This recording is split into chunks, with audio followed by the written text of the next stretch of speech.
Hello everyone, it's Jimmy here and welcome to my channel. So today we're going to talk about the Leica wide-angle lenses. I know that this video is long overdue and I'm really sorry for that, because as you can see I'm busy testing out other gears and I haven't really got the time to use my wide-angle lenses enough to make this video for you. But I reckon that a lot of you can't wait anymore, so I've gathered a lot of information online and I've done my own research so that now I can finally share with you my opinions on some of the best wide-angle lenses. So we're going to mainly focus on three focal lengths in today's video. That's the 28, the 24, and the 21. I will go a little bit deeper on the 24 and the 28, but I'm only gonna give you an overview of the 21mm focal length because I haven't used that focal length. So now let's begin with the 28. So what you can see here is my personal 28mm Summicron. It is quite small and light, and being an f2 lens, it's got really good light gathering abilities, so I found it really versatile. And the other two lenses you might consider is the 28mm Summilux f1.4 and the 28mm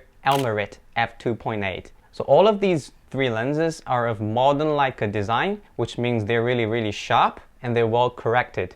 Now, the Summicron and Elmarit are released in the early 2000s, but both of them have been updated in 2018. So what you see here is actually the version 2 of Summicron 28mm ASPH. The version 1 of these lenses come with a pretty ugly plastic hood I found really annoying. And this one has a really beautiful vented metal hood as on the 35mm Summilux FLE. I found this lens hood to be really beautiful and it doesn't block the viewfinder as much. So this is a really cool update. Besides that, the lens has also been updated to perform better on modern high megapixel Leica sensors. It's being said that some of the lens elements are actually moved in the lens so that the resolution of the lens has been increased. We can take a look at some of the test photo shots taken by both the version 1 and version 2 of the Summicron and Elmarit.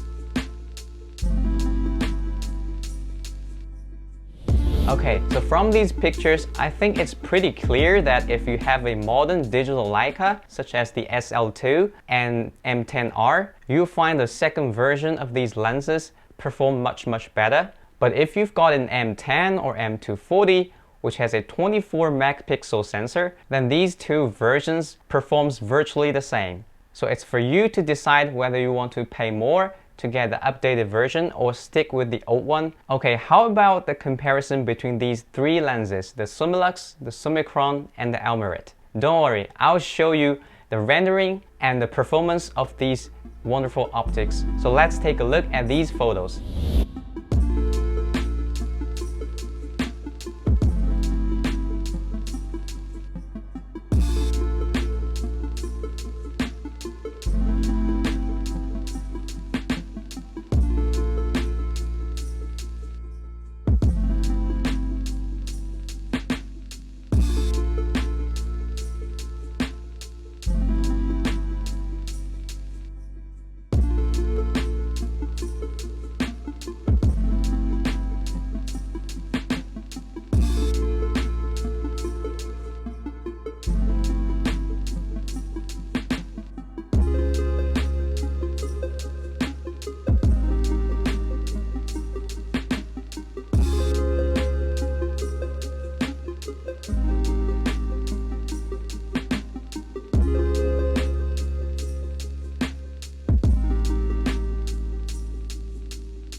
Now as you can see, the Summilux has really got that special look to it, but it's also much more expensive, a lot chunkier, and a lot heavier.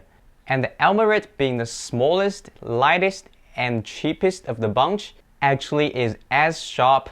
It's just 1 stop slower than the Summicron and 2 stops slower than the Summilux. Other than that, I think it's a wonderful little gem. So if you plan to just shoot in the daylight and want that really stealthy street outfit, then the Elmarit is your best choice. But if you're like me, you want a little bit of that special rendering and beautiful bokeh, as well as a lens that's easier to handle and balances really well on your M rangefinders, then the Summicron is your best choice. Last but not the least, let's take a look at some of the photos I've taken with this lens.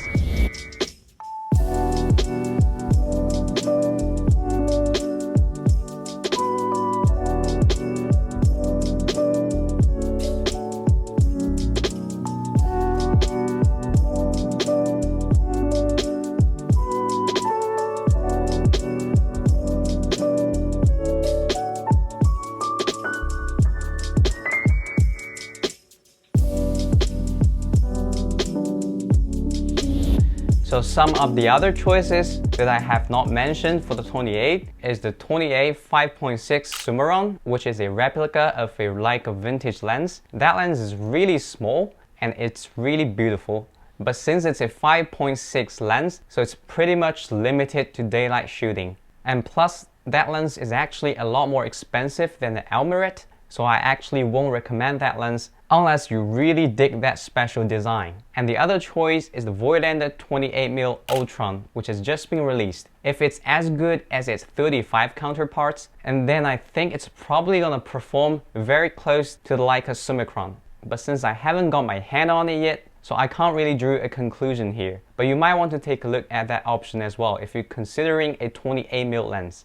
Okay, now we're done with the 28mm focal length. Let's going to talk about the 24mm focal length. Now here, as you can see, is the 24mm Elmarit M 3.8. So it's not that fast of a lens, but it's stupidly sharp. So if you take a look at the size and design, it's basically the same as my 28mm Summicron, which means it's quite a small lens. So it balances really well on M rangefinder. The problem with this lens though is that since it's a 24mm focal length, you have to focus it either with an external viewfinder, with an EVF, or with a live view on the back of your camera. Otherwise, you have to sort of guess where the edge of the frame is, and that's what I did for most of my photos. Now for the 24mm, the other choice would be the Summilux, which was introduced at the same time as the Elmarit M I just showed you in 2008, and they're both designed by Peter Carber, which means they're modern, sharp Leica lenses. So the story here is very similar to that of the 28.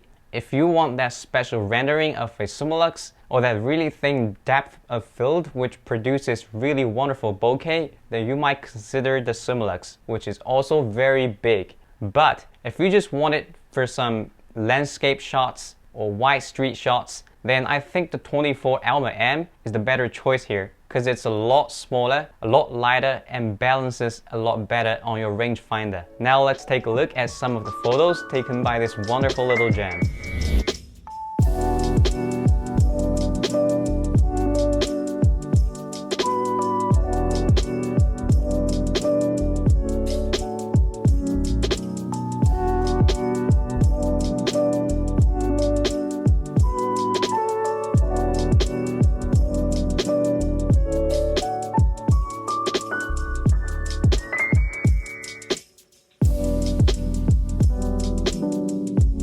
Now you've seen the photos from a 24mm perspective. What if you want to go a little bit wider? Then there's a 21mm. Now I personally don't own a Leica 21mm lens because I mainly shoot Leica for that rangefinder experience. For the 24mm, I can still sort of guess where the edge of the frame is, but for the 21, it's way too wide for that. So I'm just gonna list some of the options that you can find on the market. So the two most popular 21mm from Leica is probably the Summilux and the Super Elma. Now the Super Elma, being a 3.5 lens, performs much like the 24mm Elmarit M. It's just a little bit faster and probably a little bit sharper as well, judging from the MTF chart Leica has released. And the Summilux, of course, had that 1.4 huge aperture and that special rendering, but it's also a lot chunkier and heavier, just like the 24 or 28mm Summilux. So you're really paying for that extra stops of light with weight, volume, and money. And I would actually argue that for the 21mm, since you're probably not going to use it as much as your autofocal lens, you might as well look into some of the Voigtlander lenses, such as the 21mm f1.8 Ultron or the 21mm f1.4 Nocton. As far as I know, both of them are really good lenses. And also, if you don't want that large aperture and you just want to shoot some landscapes with it, then I would also consider the Voigtlander Telescopa.